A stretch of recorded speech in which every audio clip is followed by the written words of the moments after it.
objection to in order to make the conversation going. Maybe it's an ignorant objection, but it's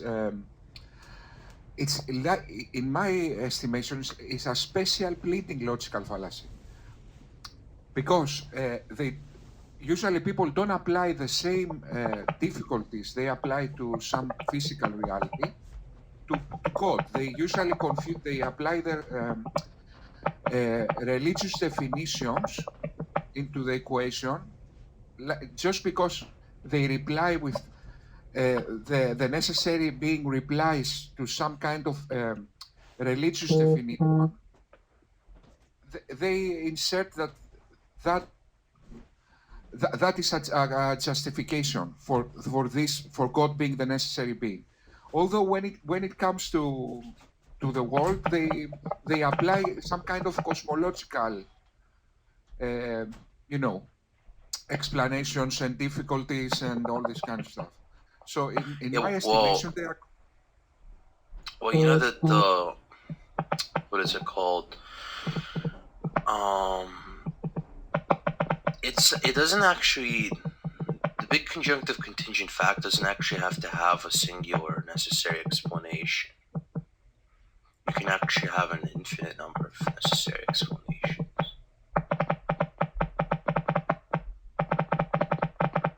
For example, in the classical formulation of the contingency argument, they say something like, it could not have been any other way. But if you see the probability of some kind of God being, if you see this probability of this being could not have been any other way, that doesn't make sense, because God has very complex qualities, character, and specific, all these kinds of specific stuff that is not probable to be inevitable, in a sense. So it's I don't know. It just seems.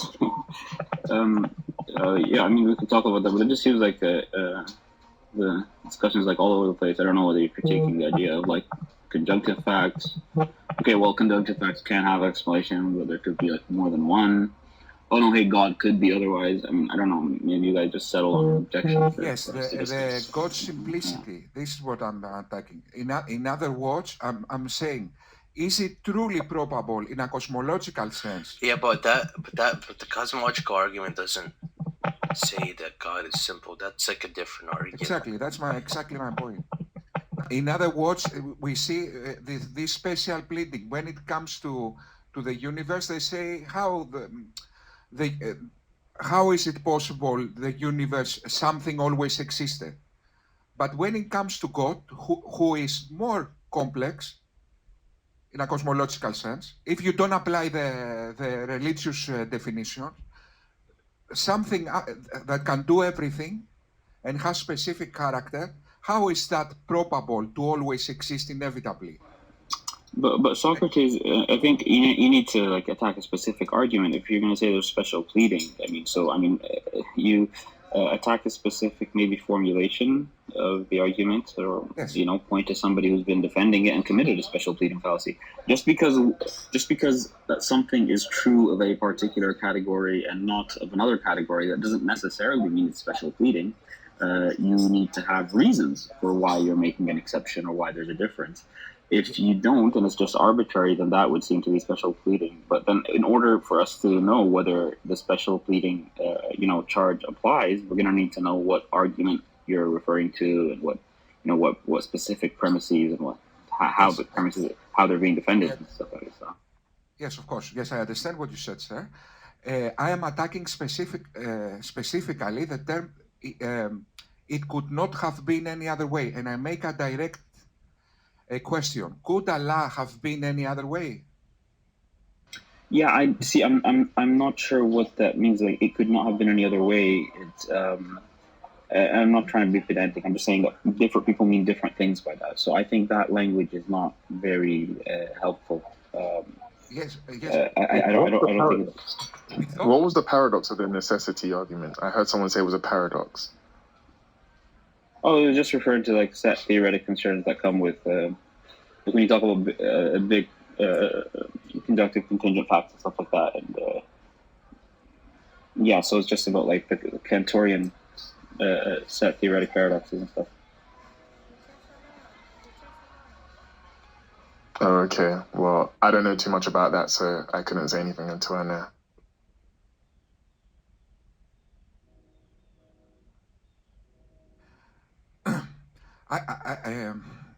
Why we don't regard when we want to imagine something always exists and being inevitable, the first thing that comes in our mind is nothing. So it's not difficult to imagine nothing always existed inevitably and could not have been any other way. But the next logical step after nothing, after the philosophical nothing, that we all agree, that I agree never existed, the next inevitable step is something like the cosmological nothing, not the most complicated being imaginable. What I've noticed is that people who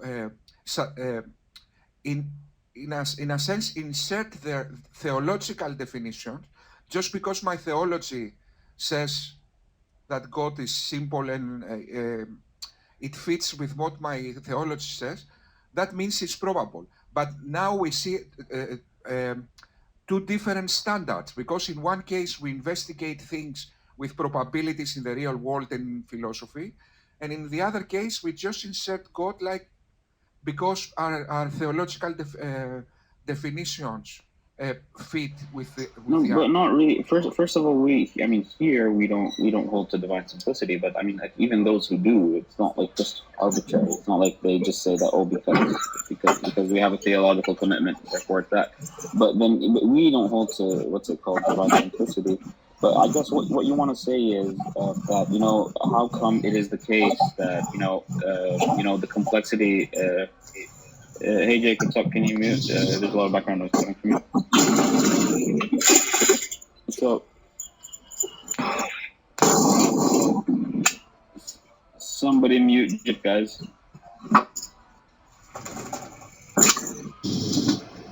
You don't like the random noise? Okay, there you go. Yeah. So I guess what you want to say is that, like, so we see like complexity in the universe and stuff, and if we say that, okay, the universe has to have an explanation because it's conceivable, like, you know, it's just logically conceivable that it could have been otherwise, right? You can describe it in different ways, and I mean, it always depends on what you mean by that, but. And you're saying the same applies to God. Well, hey, it's conceivable that God could have been like, let's say, not good or whatever properties God has. I mean, if that's all the person is saying, that like you could just logically conceive of the entity being described differently, therefore it has an external explanation, then yes, that should apply to God. But I'm not sure that's like that's what anybody's really saying. It could have been otherwise in the sense that it is contingent, and it's going to depend on what you regard as contingent or not. So if it could have failed to exist, or it could have been otherwise, then it is contingent, right? Yeah. And if it could not have failed to exist, or if it could not have been false or whatever, if it's true in every possible world, if it exists in every possible world, then it is necessary. Yes, but what I feel is that that also reflects the theological position, not a real cosmological probability. What do you mean by cosmological probability? Because when we are to investigate whether something is probable to always exist inevitably, we need to apply some kind of secular logic and think. But brother, this is not about probability. We're not making like a probabilistic argument here. This is not. But yet that is I'm not sure where the probability is coming in. So this is the distinction of ontology with cosmology. So it's. And I'm not sure. So do you mean that cosmology is like the science, like the study of like the cosmology, versus like ontology as in like the philosophy, or what exactly? No, because with my simple mind, I thought to myself, okay, the contingency argument is a cosmological argument. So it refers to real things. So when you say infinite regress, you are applying to cosmological things. And you make good arguments, like the Grim Reaper argument, for example. Okay, so that is cosmology. And suddenly, when it comes to God, we jump to ontology, and even worse, we apply theological definitions that don't even address philosophy. We just apply like a special pleading, like a magic art. When in fact, if you think it logically, for example, the Islamic God could have been eternal times, something different. It's not inevitable in any secular logic. Yeah, so you talked about like Grim Reaper paradoxes and stuff like that. So it depends on. You're saying basically we apply that to the cosmos, right? But then why don't we apply it to God? Now, Yeah. You tell me why it should be applicable. So what is the common factor here between the two that basically makes them both basically susceptible to the Grim Reaper charge, right? Because what you need is an infinite amount of time, or an infinite you need an infinite platform, and you need like to make use of some form of like patchwork principle or something, and put agents there and apply a super task to bring forward this contradiction that results from the Grim Reaper paradox.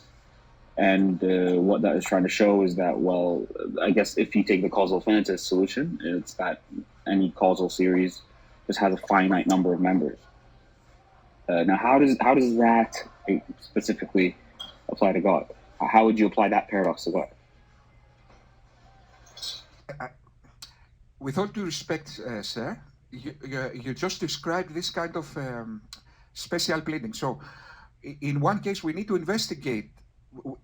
First of all, we all agree that what always exists, the origins, is a very difficult question. So we all agree with the difficulty.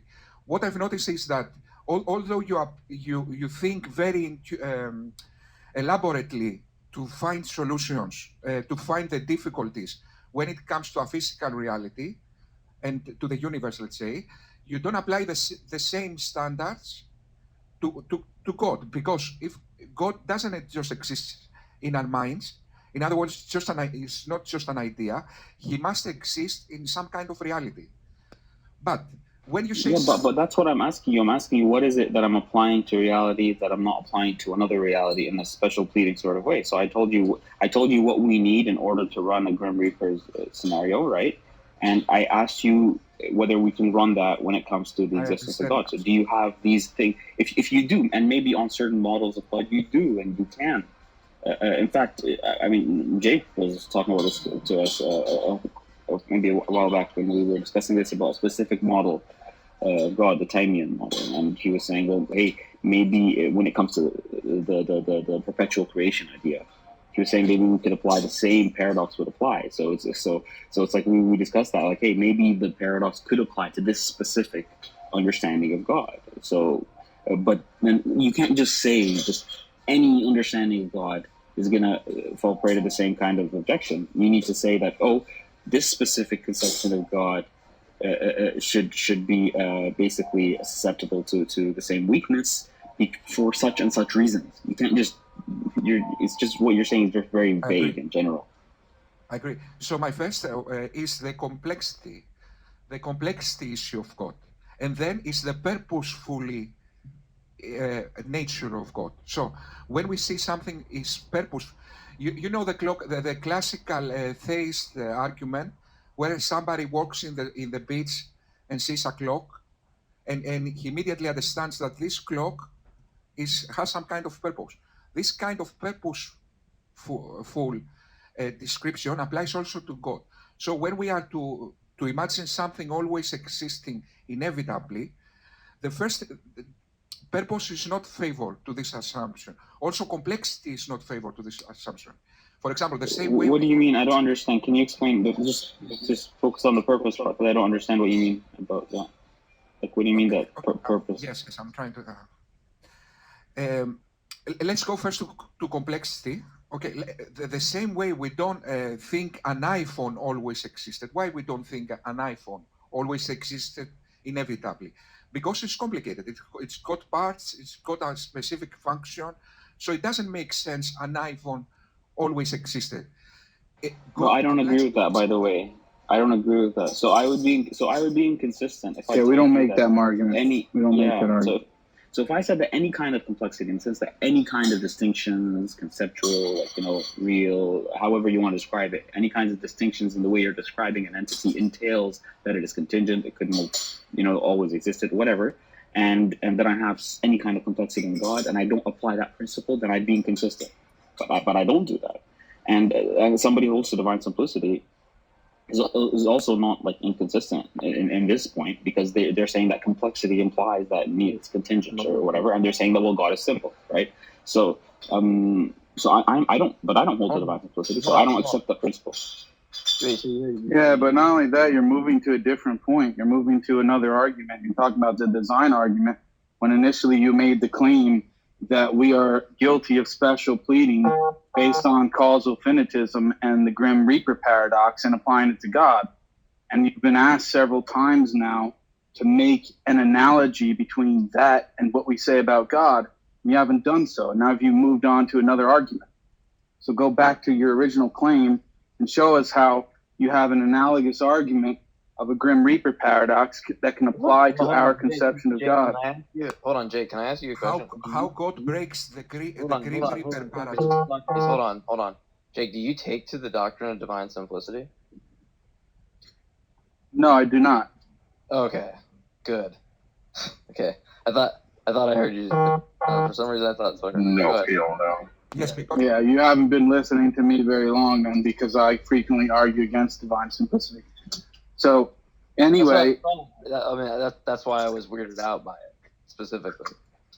no, I don't hold to divine simplicity. So, yes, Socrates, you need to, unless you want to take back your original claim, you have to draw a proper analogy to show that the argument of causal finitism or the Grim Reaper paradox can be applied to our conception of God. If you can't do that, then you need to retract that claim. Of course, I understand what you said, sir. First of all, very fast, I would like to address something, because now you said that you don't agree with divine simplicity, because Abdul Rahman said that God is simple. Because I gave a No. I never said No, that. incorrect, brother. Come on, we know each other. He doesn't believe in divine simplicity. In fact, I don't know of anybody on the stage that does, other than maybe Emmanuel. I have no idea about his position. He's a Christian. But the Muslims here, we do not affirm divine simplicity. It's a deviant, heretical position. how can God justify all these kind of qualities? He's got all these kind of convenient qualities without some kind of essence to support these qualities. And does that plays any role to the probability God being the inevitable, being the necessary being? But Socrates, remember what I told you That's earlier? not. That has jumping nothing to between do with causal objections. finitism. Yeah. Yeah. Listen.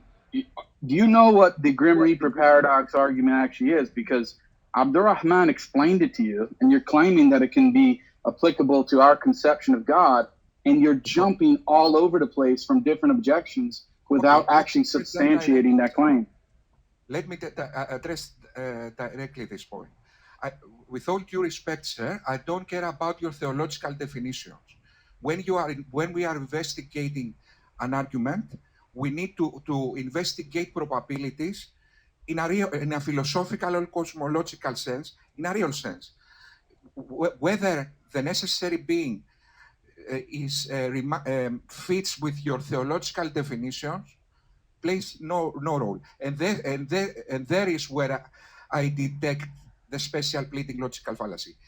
In one case, when it comes to the universe... But how can you do that? Sorry. Just on this point, look.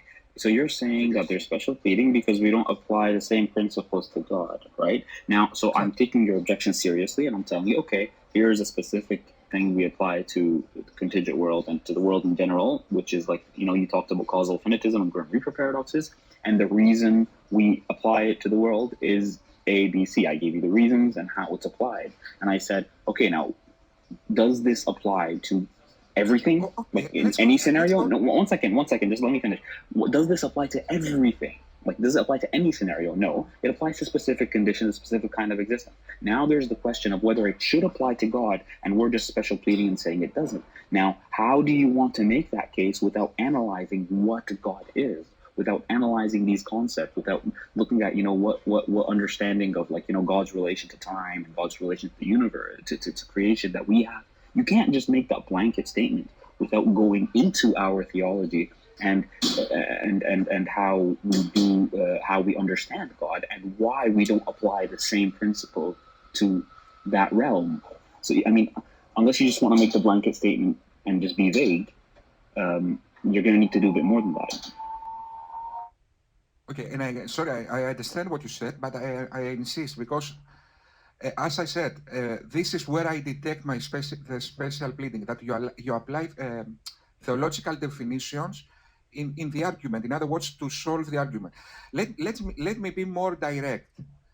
Okay, God supposedly breaks the Grim Reaper paradox. How is consciousness probable to break this paradox when in fact consciousness, everything we can see, we can imagine of consciousness is causal. First we decide, and first we act, and then we decide. What I'm trying to say is that what does consciousness have to do with causal finitism? I mean, it doesn't matter what cause you put there. You could put it like we could put like agent causation or deterministic, non-deterministic, whatever it is. I mean, what role does consciousness play here? I just don't get it. What I'm investigating, sir, is how God doesn't apply to. So what I'm doing is I'm investigating God. What I'm doing is exactly what you gentlemen are not doing.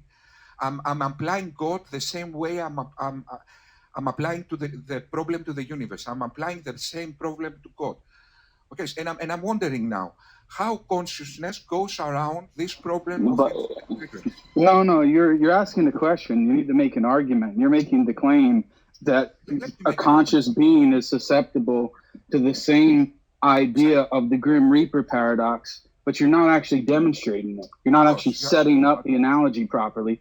And you keep making accusations of what we're doing, but it seems that you don't even understand the Grim Reaper paradox, because if you did, then you would at least be able to attempt to try to provide an analogy or an analogous argument and apply it to our conception of God.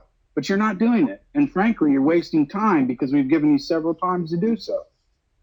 Okay, sir. So my argument now is, I say that radical consciousness is insanity. It's not consciousness. In other words, consciousness that doesn't apply to some kind of linear time environment, it's insanity. Can you imagine having consciousness that doesn't apply to time and causality?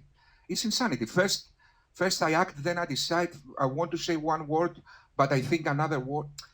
So consciousness doesn't make sense in a non-causality environment, in a non-time environment. Yet God but Socrates, sorry, 1 second. So there are two things here. First of all, you're assuming in your argument, obviously, that the realm, of like God's existence doesn't have any notion of causality or time. That's the first assumption, and you have to ask us first whether we accept that. The second thing is you're just stating that it doesn't make sense, but you're not like giving reasons. I mean, you're explaining. What? Can radical consciousness exist? What do you mean? What does radical consciousness even mean? What are you talking about? Radical consciousness means that it's a kind of consciousness that is not time in a linear time environment. So, in my estimation, consciousness doesn't make sense without an environment, and especially an environment with as we have in our universe. With time. What do you mean by environment? Do you mean you're saying God cannot be conscious unless there are other things beside Himself? No, what I'm saying is that let me give you because I'm trying to formulate. I know I have a problem in formulating my arguments in a way, but let me. Yeah, we make can a see that. contrast. Trust me. Yes. Well, let me make a contrast. For example, is a quantum environment, for example, there are some kind of qualities that go around, let's say, time limitations. So time can be there is some kind of radical time. Future and past might coexist, and all this kind of stuff. So when it comes, if the necessary being is some kind of quantum environment, let's say, then there is a potential to go around all these classical limitations, like infinite regress, like time being, radical and all this kind of stuff. But when it comes to consciousness, in my estimation, it only makes sense in a universe where time is, as we experience time in our universe. What I'm doing, in other words, guys, is I'm applying the same arguments you apply to the universe. I'm applying the same arguments, and I'm comparing the probabilities. And I say, okay. No, you're actually not, Socrates. You're actually not. You're claiming that you're applying the same argument, but you have failed to apply the Grim Reaper paradox about 5 times over again to our conception of God. And honestly, if the other mods are okay with it, I'm willing to move on, because we've given you several attempts and you failed to do so. You keep repeating yourself that you are applying probabilities and examining God, and you're applying the same reasoning. You're not. I honestly don't think that you even know what the Grim Reaper paradox actually is. Yeah, I'll tell you So what, if you Socrates, do, why don't you explain us to, how about this? In order to make an analogy between two things, you have to have an understanding of what they are. So why don't you explain to me and the audience in the simplest terms what exactly the Grim Reaper paradox is, what it's attempting to demonstrate, and then attempt to apply it to God. So the Grim Reaper paradox is that there is a, okay, I can, so there is a Grim Reaper, there is a Reaper, so there is a set time that someone will die. And there are, but there is, in this time there is one Reaper. In a further time there is another Reaper, and in a further time there is another Reaper. So what that paradox shows is that if we have infinite Reapers, that means that no Reaper is responsible for the death of the person. So that is a contradiction. Yet a Reaper killed this person, although if there are infinite Reapers, that means that no Reaper killed this person. So it's a kind of infinite regress argument that try to demonstrate the need for a necessary being to stop this infinite regress of. I mean, no, right not so necessarily. Far, you were right until being. You were right until the end. No, it's not merely an attempt to demonstrate a necessary being. In fact, you can affirm the Grim Reaper paradox as a good argument and affirm causal finitism and be an atheist or naturalist. It has absolutely nothing to do necessarily in and of itself with demonstrating that a necessary being exists, although it could have implications within specific arguments. Yes, I know. It doesn't necessitate. Of course, there can be other arguments, like, for example, infinities exist, real infinities exist in reality, and all this kind of stuff. But yes, what I'm trying to say is that they use this argument to imply the necessary, to be as evidence for the necessary being. Is that right?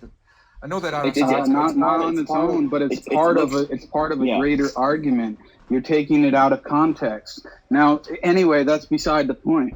Now that you've somewhat understood what the argument is attempting to demonstrate, can you show in a similar way that the argument of the Grim Reaper paradox can be fashioned in such a way to apply to an eternal conscious being such as God? We're waiting for you to do that. I haven't seen you provide a super task or anything to demonstrate a contradiction in the actual argument. You haven't done Yes, that yet, so there we're is no waiting. yes, sir. There is no contradiction because you define your God as you saying that God is infinite and God is as the Quran describes. That is irrelevant. So what I'm trying to say is that you cannot apply your theological definitions to solve arguments. So what I am doing, being So you're more- saying you're not doing an internal critique then? Sir, this is exactly what I'm saying. This is exactly my point. My point You're is not doing an internal critique. We agree. So now my question to you, sir, is please explain how God breaks this paradox without applying your theological definitions. Give me real reasons why. What is? No, we're not going to do that. We're waiting for you Okay, to so give you us are the applying reasons. We're waiting for you to back up your claim because you made a claim. But I think it's clear to me. The special pleading logical fallacy, and you just demonstrated that. You just Listen, Socrates, I know just because you're Greek, you think you know philosophy and you're Socrates' son. But the honest reality is you completely face planted here and you look really stupid, my friend, because we've given you numerous times over and over again to demonstrate an analogy between the causal finitism argument of the Grim Reaper paradox and apply it to God, and you haven't been able to do so. All you've been able to do is make the charge of special pleading without a demonstration of such. So again, still at this point, you're wasting our time. But you know what? Keep going. Let's see how far this goes. Keep going. Yes, of course. Of course, I don't believe God breaks this paradox. So obviously, I won't give reasons how God breaks this paradox. I can give some reasons how, and I will in fact demonstrate now how a quantum environment or the simplest fundamental form is in fact the necessary being. And my argument will be. So you're moving to a different argument. You're moving to a different point because you're not. No. I want you to actually substantiate the claim that you've made because you made a very bold claim, but you have not been able to substantiate it. And now you're trying to move on to a different point because you're unable to substantiate your claim. We're not doing that. You want me to prove God, sir? But because no. You're saying, how does God break the paradox? God doesn't break the paradox. The paradox is irrelevant to the question of God. As I said, we can believe in causal finitism for good reasons based on the argument apart from God existing. Now, if we add God into the mix, you need to show that there's some type of inconsistency with the belief in an eternal God and the argument of the Grim Reaper paradox. You have not shown how there's an inconsistency. There is no inconsistency. Okay, let me. Okay, there is no inconsistency. That's the point, which you made the claim that there was. But let me continue. There is no inconsistency if you apply your theological definitions, which are irrelevant. I don't. No, how is it irrelevant? How is it irrelevant? Because you made the claim. You made the claim that God's existence, actually is in conflict with the Grim Reaper paradox. You have not been able to show that. Because that. So one second, sorry, Socrates. So are you saying that you think that the standards that we apply to the universe or the cosmos should be applied to this entity that's called God, but then when we ask what God is, right, in order to sort of like understand the nature and see whether these standards are applicable, you say that doesn't matter. So there's just some label in your mind, some just abstract notion of what it is to be God, and you don't want to go into any detail about like the metaphysics of what that is, what it implies, and all that stuff in order to see whether your objection applies. It's not a serious objection then. In order to know whether it's a special pleading fallacy, we need to deconstruct the concept of God and what we mean by it. But you're saying leave theology out of it. I mean, the philosophical understanding of what God is, I mean, it's relevant to the objection you're raising. I don't see how you want to just put that aside. So, is there something about the way the word God sounds that Yes, makes it because just automatically. I mean, I understand your point, and you made a good point, because and now you say that we can have some kind of epistemical, to weight epistemical value. For example, you can give other arguments for the existence of God, and therefore say that God exists with this kind of properties, and therefore, for other reasons, and now that God exists, therefore now I can apply this definition of God to the contingency argument. But now you are broadening the scope, so I can. okay, but look, if we stick to the then don't. If you don't want to go to God, don't go to God. But if you're gonna go to God, then we reach there somehow. Maybe it's from within the argument, the contingency argument. We made a stage 2, and made some kind of inference to God, and then we spoke about God's nature. Those discussions are going to be important to know whether or not we're doing a special pleading fallacy. But if you're saying no, you have to go to other considerations, and you don't want to touch on those, then you're not talking. You're just talking about a stage 1 cosmological argument. You're talking about causal finitism. I mean, you made a fair argument. Yeah. No, Socrates. Listen, I'm going to make it simple. What you're basically saying is, I want to bring an objection to God and your belief in God, but I don't want to discuss theology. That's basically what you're saying. And the reality is, when you're talking about God, you are, and if you want to actually take our belief system seriously and do an internal critique, then you would take what we believe about God seriously. Otherwise, you're not actually doing an internal critique, and you're wanting to talk about God without wanting to talk about it.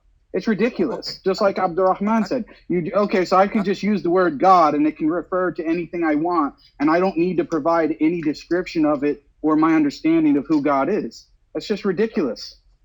That is a fair point. Utterly Which ridiculous. I acknowledge that. That is a fair point. So I acknowledge that. What you are saying now is a fair point. So in other words, there can be other, and you obviously have these arguments, and you investigate these arguments. There can be other arguments that substantiate the this definition of God, and then you apply to the contingency argument. So I accept this point, which is true. So obviously, I don't accept the other reasons you believe that there is a God, personally, and I think I can make a better argument why the inevitable essence, initial essence, must be something simple. For example, the simplest fundamental form. And how do I do that? I say that the philosophical nothing never existed, simply because philosophers define that nothing in that way.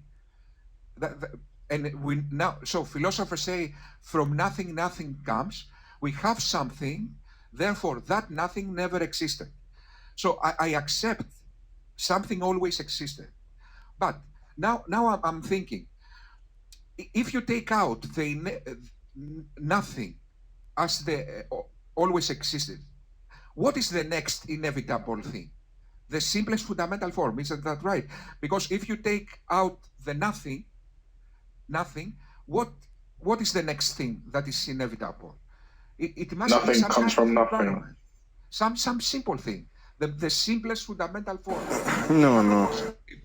Yeah, okay. Socrates, we get your point. So now you're admitting that your initial objection was misplaced, and you're moving on to, because of what we've actually said, to a discussion on the first part of the argument, in which now you want to analyze whether or not the necessary being can be something else. You've mentioned that something always existed, but that's really not dealing with the contingency argument. We can even grant you, for the sake of argument, that materiality has always existed. The question is whether or not you attribute a necessary being in reality, and if so, then what is it? So we don't care about eternality. We want to know about necessity versus contingency. Yes, so I accept the need for a necessary being, and I say that this necessary being must be the simplest fundamental form, some kind, obviously I don't know what that is, but some kind of physical form, okay, like a quantum environment, let's say, that is dynamic and evolved to everything else. So there are two competing things that we need to investigate, which fits better to the necessary being. In one hand, we have God that has some good things that favor this probability, but we also need to investigate a physical reality being the necessary being, and then weight the probabilities. But Socrates, just a question about. So let's start with the first point. So you're saying it must be something simple. Can you please just define what you mean by simple and tell us why it must be? As in, are you making is this a logical necessity, like some kind of metaphysical necessity? Is there an argument for that if it is a logical necessity? Or is it based on some sort of metaphysical principle? Because you talked about fundamentality and stuff like that. Based on what metaphysical considerations is this necessary? That's not clear. You either provide an argument for why it's logically necessary, or maybe give us a certain metaphysic that relies on, and also firstly explain what you mean by simple. The first time I've heard the contingency argument, my objection was with the word necessary. The contingency argument, as I understand it, implies that necessity is something like necessary to explain what we see. Isn't that right? But in my estimation, no, but that's not what it means. It can mean that. So I don't want to be it can. If that's what you mean by necessary, that's fine. But normally, the way it's used today, necessary is basically a modal term that's used in terms of the developments that we have in modal logic and stuff. So you talk about in terms of possible world semantics. Something necessary is something that exists in all possible worlds. Something contingent is something that exists in not all possible worlds, like some or most of them. What? So sorry. Yes, because that is my kind of objection. Because necessary to explain what we see is like. We apply in the argument what we see now, and we apply it. Anyway, that was my objection. Okay, yeah. No. I understand what you're saying. So let me try to be charitable and just accept your understanding of necessity. You're saying the way you're using necessary is that there's something in terms some kind of causal necessity, in the sense that we have this data and something necessarily explains it. So it's not some kind of metaphysical necessity. It's more of a nomological necessity, as in according to the laws of nature. Okay, so you're talking about nomological necessity. Yes, exactly. Like a brute fact. I think of necessity like a brute fact. In other words, it was necessary there because it's a brute fact. But what I've noticed, some theists, I'm not saying you, sir, but some theists make some kind of switch of hand. And in one sense, they apply necessary as a brute fact. And in another sense, they apply necessary to explain to what we see today. So when I use the word necessary, I apply the word as a brute fact. So I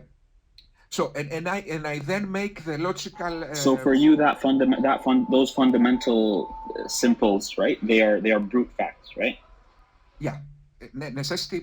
Yeah, but the question is, what's the difference between how you're using necessary and necessity versus a brute contingency? What's the difference? Yes, the brute contingency. Okay, that's a good point. So, brute contingency. Yeah, I need to think about that. What is this difference? Yeah, that's fundamental because you're saying it's necessary, but you haven't given a definition that clearly can distinguish between the necessity and the way that you're explaining it and what would typically be called a brute contingency. Yes. So the initial essence, so the key word is the initial. So what, because maybe everything is a brute, if we have some kind of, let's say, determinism, everything might be contingent.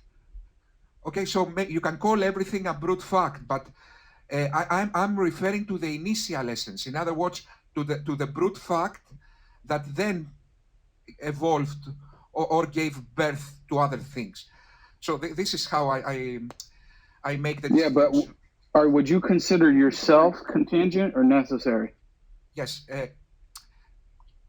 even that. Okay, obviously, I consider myself contingent in order to further the discussion. But even that can be contended. If we say that there is some kind of determinism, then maybe even I couldn't have been.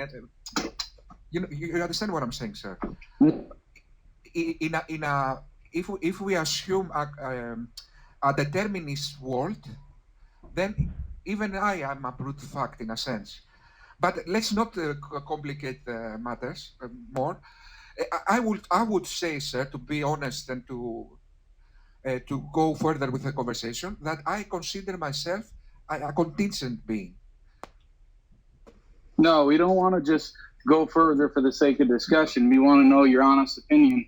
Do you consider yourself contingent or necessary? Contingent. Why? Because there was a brute fact, which I call the necessary existence, that gave birth to other things, and eventually I became. So is there any possibility in which you don't exist, or you wouldn't exist? Is that possible? Yes, but even that, the possibility in the minds, yes, it is a possibility inside the mind, but that doesn't mean the possibility inside the mind is a factual possibility in the real world. So in reality, do you think there's no possibility that you don't exist? Yes, I believe that. I believe that. Yes, in reality, I believe that. Okay, so then you believe in philosophical terminology that you are a necessary being, and so is everything else, based on determinism, correct? Exactly. Yes. Yeah. So that again, I'm sorry to say, Socrates, but this shows that you don't really understand the categories of necessary and contingent, because there's nothing about determinism that necessitates that everything in the chain is necessary. You can understand that one entails the other, but they can all be contingent things that entail the other thing that comes next in the chain, and the entire chain and each individual part can be considered contingent. So simply assuming you're conflating determinism with necessity, which is a rookie mistake. Sir, with all due respect, isn't that exactly? Yeah. So let me try to clear it up for you, Socrates, and give you my understanding of your view. Right. So I think you are conflating terms. I don't think you're familiar with with contingency arguments, like, at least as they're used in contemporary analytic philosophy. But what you mean by these terms, right? This is the view that I think you have. I think you have a view. First of all, obviously, you're a determinist. I'm not sure if you're a causal finitist, depending on what you said about fundamentality. It depends on what kind of fundamentality you're talking about. But you believe that in modern terminology, mostly, as most philosophers would use it, you're necessary in a modal sense, but you're dependent. So you're dependent on antecedent states. And if you're a causal finitist, then there is a first state. That state is not dependent on anything else. It's just a brute fact. That seems to be your view. And tell me if I'm wrong. So is that clear enough? Can you repeat the last part, please? So you're dependent on antecedent states, and there is a first state that is a brute fact. Exactly. Yes, this is what I said. Yes. Right. Yes. And that first state, do you mean like that kind of fundamentality? Are you talking like, is it first temporally in terms of like time? Or are you talking in terms of like maybe some other relation like grounding or something? Is it in the past? So there's a first moment of time or something?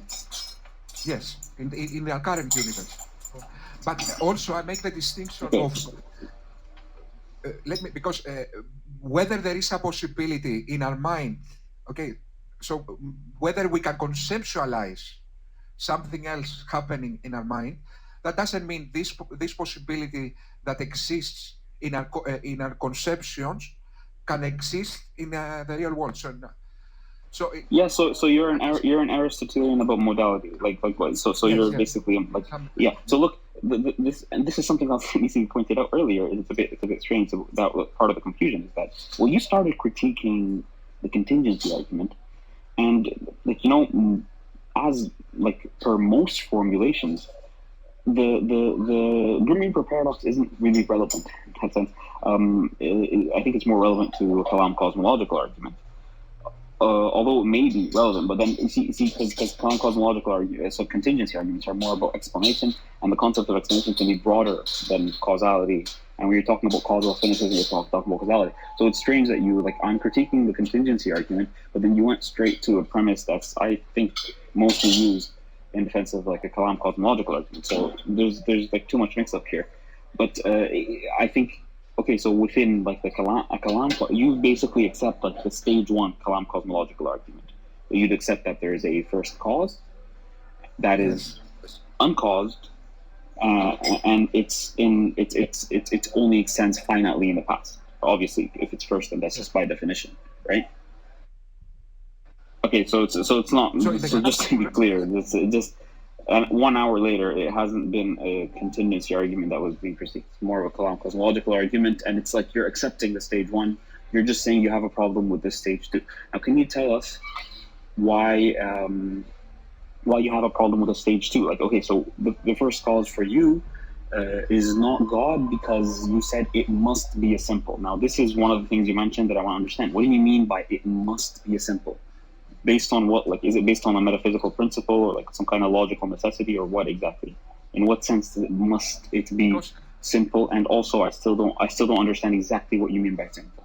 Because the same way we all agree, and you say very fairly, you say fairly, sir, that something cannot come from nothing. Isn't that what you say, sir? Yeah, but I'm wondering how that doesn't apply to you when you believe that there was a true beginning of time. And so where did the initial state come from?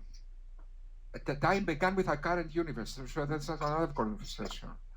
No, it's directly related to what you just said, because you're positing the beginning to things that exist. And the question is, well, if you believe in causal finitism, then where does the initial item come from if it's not eternal? It is eternal. This is what I've said. That I accept the need for a necessary being that is eternal. It is inevitably there and could not have been any other way. Okay, so it's eternal. And how do you rule out the infinite causal series? The infinite causal, because it's a brute fact. It's a brute fact, and infinite causal series. So it's some kind of dynamic environment, let's say, that gives birth. You mean how it gives birth infinitely? It gives birth to things infinitely. So this is how I go around this. You believe that the initial state gives birth to things infinitely? Yes. Okay, so if it gives birth to things infinitely, then it seems like you have an infinite amount of causes and effects, in which case you're not really affirming causal finitism, you're affirming causal infinitism. Finitism. Causal, yes. Finite. Yes, but this is, I see what you say now, but that also applies to God, first of all, because God is our consciousness, and I don't see how God goes around this problem. But Socrates, I'm confused. So no, we're trying to understand you. No, hold on, Socrates, listen. Yes. My friend, at this point, we're trying to understand your view and what you're even saying. That's what we're trying to do. And what I'm pointing out here is that you're contradicting yourself, because up until now, you've said that you affirmed causal finitism. That means that the amount of causes and effects in the series are finite. But now you're saying that the initial item has infinitely caused many things.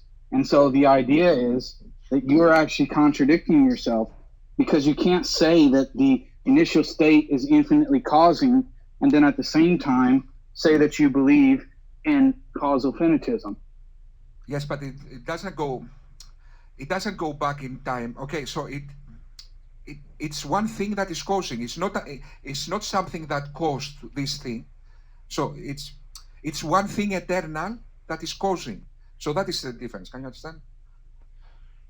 So Yeah, you're saying it's one thing, but just because it's one thing, how are you saying that then leads to causal finitism?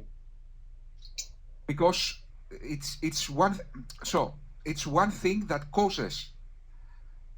Okay, so the same way as God is always existed, but He decides That's what causal finitism means. It's something that causes without consciousness. That's the only difference. Okay, how about this, Socrates? Can you explain to us your understanding of causal finitism? Then maybe we can understand you. Causal finitism. That there is some start to an infinite regress. Isn't that what that means? No, there is no infinite regress of causal. So let's not stuck in definitions. What I'm trying to Oh, we don't know what you believe at this point. We don't understand what you're saying. Yes, what I'm saying is that something always existed, but this something was not conscious. The only difference with I assume an uncaused mover, unmoved mover, but this unmoved mover is not conscious. So, and this is what I'm saying in other words. Yeah, the unmoved mover is not conscious. I get that. You believe it's something material that is simple, that is not conscious. We get that. But the question we have for you is whether or not you affirm causal finitism. It seemed like you said yes before, but now it seems like you're saying no. So that's why we're confused. Yes, but that's just a definition of some term. Maybe I misunderstand the term. Let me define. So I'm just describing what I believe in simple words. Maybe I made that term wrong. I don't know. So if I did so, I apologize. So what I'm trying to say is, Abdul Rahman, maybe you can understand them better and then explain it, because I don't understand what he's saying. So Socrates basically is of the view that if you have a first cause that infinitely creates, and all chains of creation just go back to that one cause, then he's affirming a causal finicist view, maybe. But I think it's similar to the Timean perpetual creation thing. The real question is whether you can run a sort of Grim Reaper's paradox on that kind of view, because it seems like there's time. This thing is temporal, right? And it seems like both time extends infinitely into the past. And if that's the case, then can you apply one of the paradoxes, one of Kuhn's versions of the Ben-Betti paradoxes to the infinite past in the case of this? Yeah, why couldn't you have an infinite amount of angels or something like that, and you try to do it that way? Yeah. Yeah. So it seems like Socrates. The most confusing part for me is that it seems like this was an objection you were raising about our understanding of God, which we're rejecting until now. And it seems like when you put your view forward, strangely enough, the objection you're raising, it applies to you, not to us.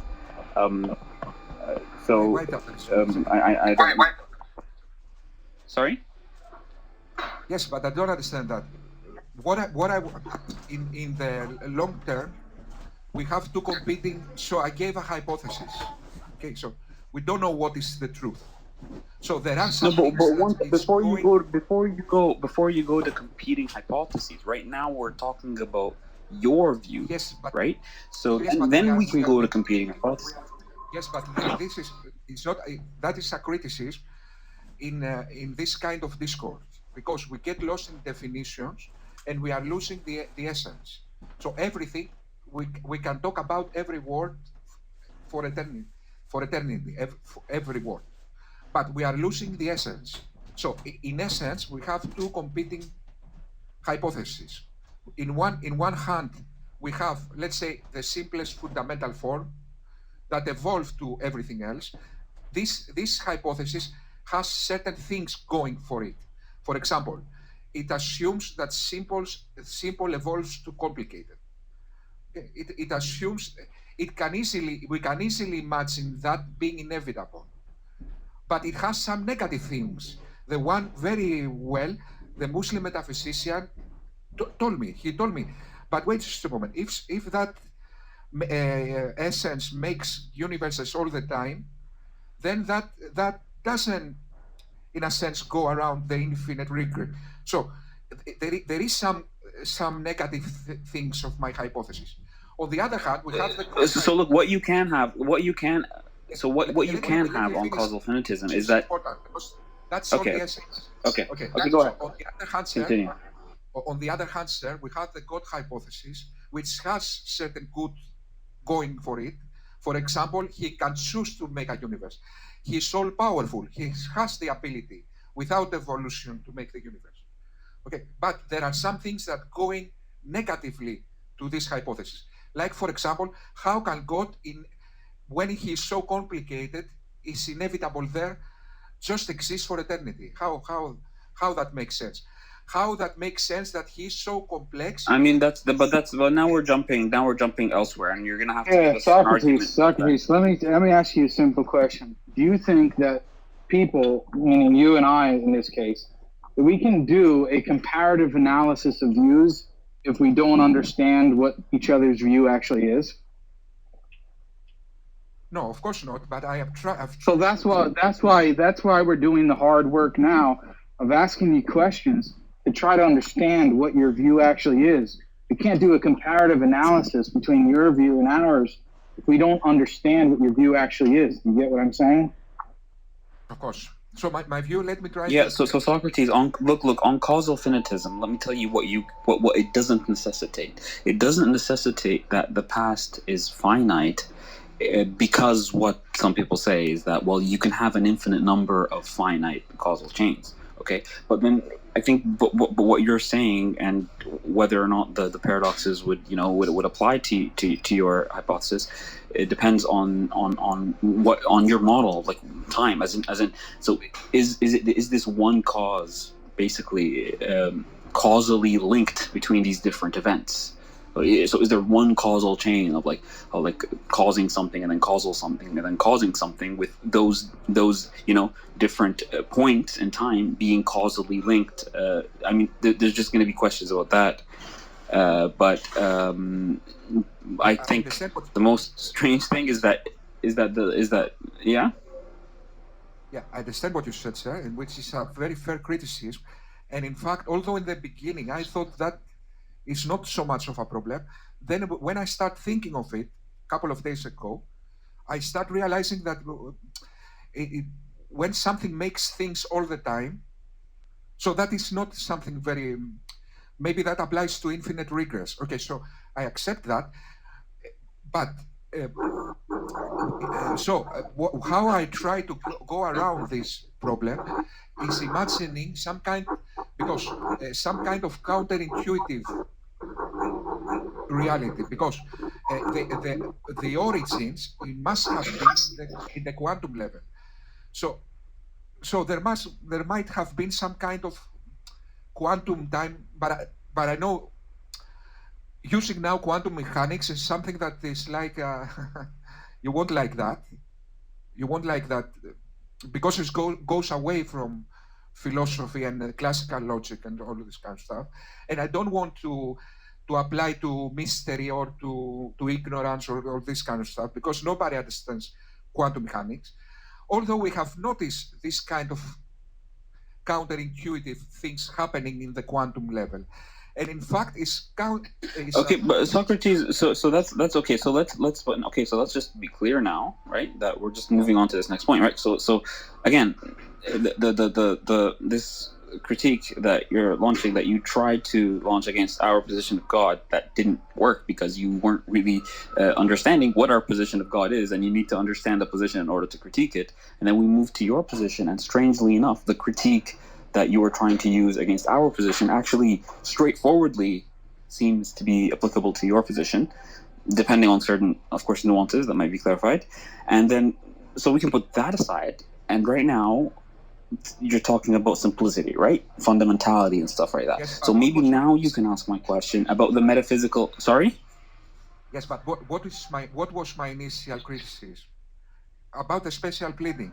So now, what I feel, I'm not saying that you're. Yeah, but look. The special pleading here is this: is that look, if you're a causal finitist, look, let me just be clear about the initial criticism. Is that if you apply something to like the cosmos, like a certain principle to the cosmos, you accept a finitist solution based on like these some of these paradoxes and other considerations, and then you appeal to this fundamental layer of reality that's simple as an initial cause, and you have something within that reality that should be subject to the same kind of criticism that led you to causal finitism, and you're not applying it for no reason, that would seem like special pleading. And that's what you seem to be doing, not us, because you haven't even assessed our concept of God, right? So that's what you seem to be doing. So that's exactly what I'm saying. The initial claim, the initial charge of special pleading seems to be applicable to you right now, not to us. What I'm saying, sir, is that now, look now what is happening. I need to prove all the mysteries of the universe, and you just have to say my definition says so. So can you understand? No, who said that? No, that's not what happened. You made a charge. You made a charge of special pleading. Yes. What Abdul Rahman is saying, not only have you failed to demonstrate how we are guilty of special pleading and draw an analogy to apply the argument of the Grim Reaper paradox to our conception of God, but when we actually remove the hijab, so to speak, from you, we find out that your actual initial criticism can be applied against your own view, and you have no answer to it. So the irony is just quite astonishing. Okay, let me respond.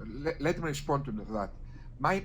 What are the first things that we seek, we identify in the necessary being? What are those things? Well played.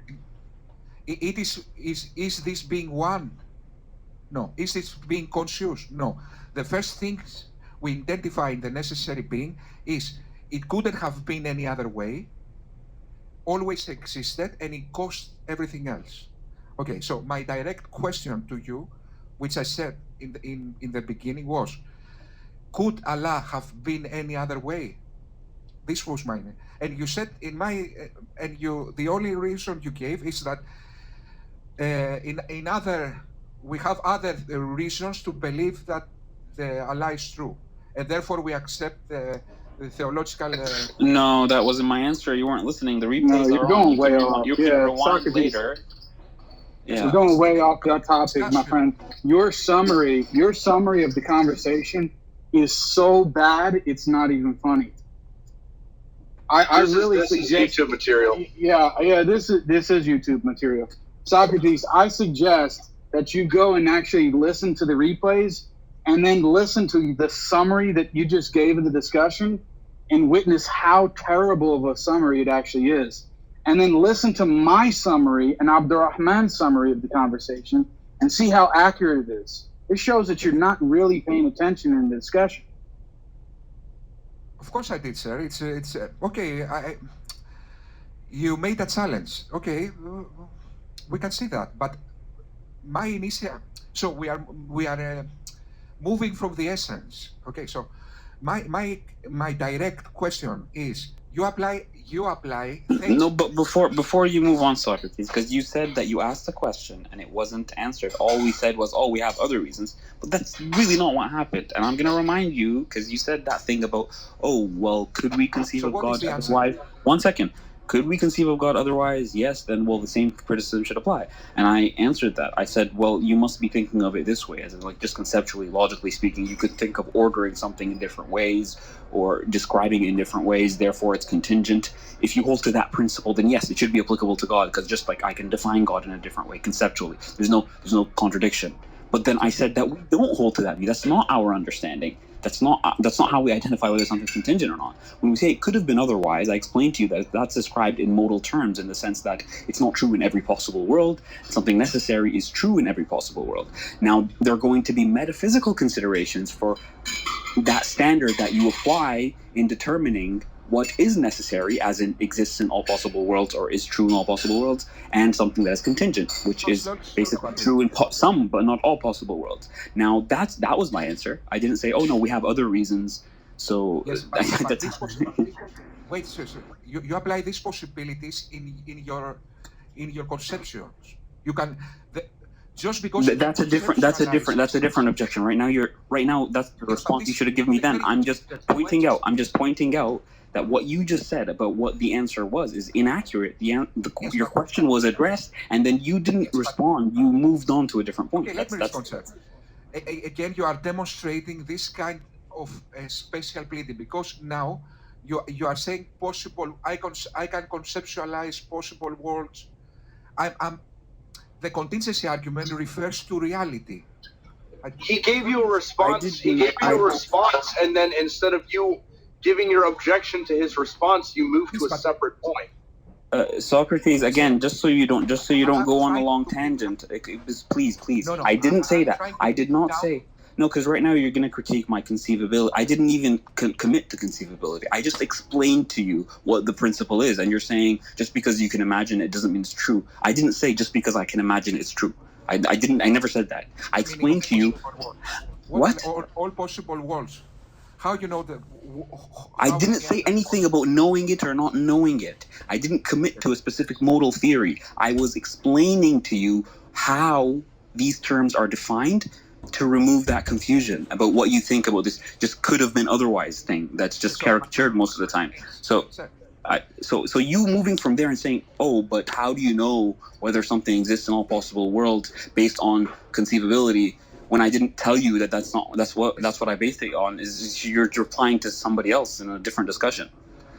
Yes, sir. But what I've noticed here is that we are getting lost in I'm not saying that's not useful, but we are getting lost in this kind of philosophical, very broad philosophical discussions, and we are losing the essence. So my direct question remains: if we want to really investigate what is more probable to be the inevitable, the necessary be. So I ask you formulate an argument and you say the inevitable thing could not have been any other way. Okay, could Allah have been any other way? Because Allah has specific. Is that a question you asked me, and was that the answer I gave you? My direct no. But was that? No, one second. Who are you responding to? Because was that an answer I gave you? I'm responding to the contingency argument. This is the contingency. No. There's not. No, Socrates. We're trying to, first of all, we're doing a comparative analysis of views after you failed miserably to demonstrate how the Grim Reaper paradox can actually apply to our view.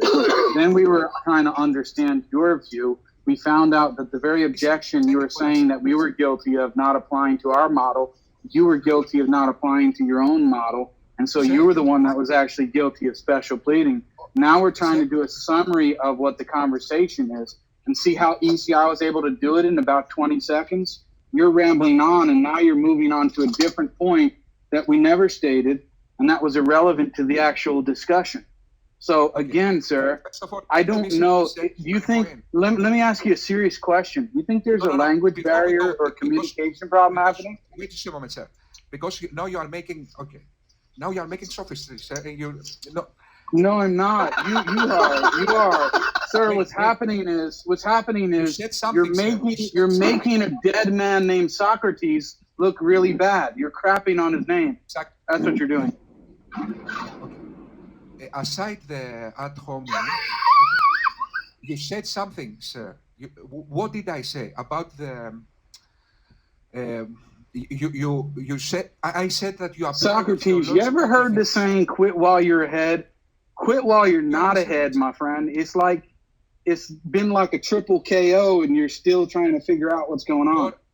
Yes, your ad hominem plays no role in this. It plays a big role. It plays a big role to anybody who's going to listen to this recording because you look very silly, my friend. No, sir, because only dumb people will hear these ad hominems and think that you. No, only any honest person listening to this recording will say, wow, I should never listen to Socrates' son again because he's probably an illegitimate child of poor Socrates. Okay, sir, more ad hominem. You misrepresented what I said, because what I clearly said is that I don't accept your theological definitions in the argument. So you missed that when you. So it's not an internal critique. Wait, can we? Okay, Wait, is Abdul Rahman there? Just because. Anyway, so we are going in. I'm here. And okay, anyway, I don't know how else can I. Okay, thank you, Socrates. So maybe you could just, I guess, gather your thoughts. Maybe there was a bit of a language barrier. Try to gather your thoughts, and maybe next time you can present it in a way we can understand it better. I appreciate Thank this you. discussion, and I take in heart your criticism, and I listen and contemplate what you are saying. Okay. Thank you so much. Thank you. Thank you very much. Okay, enjoy yourself, Socrates. Thank you.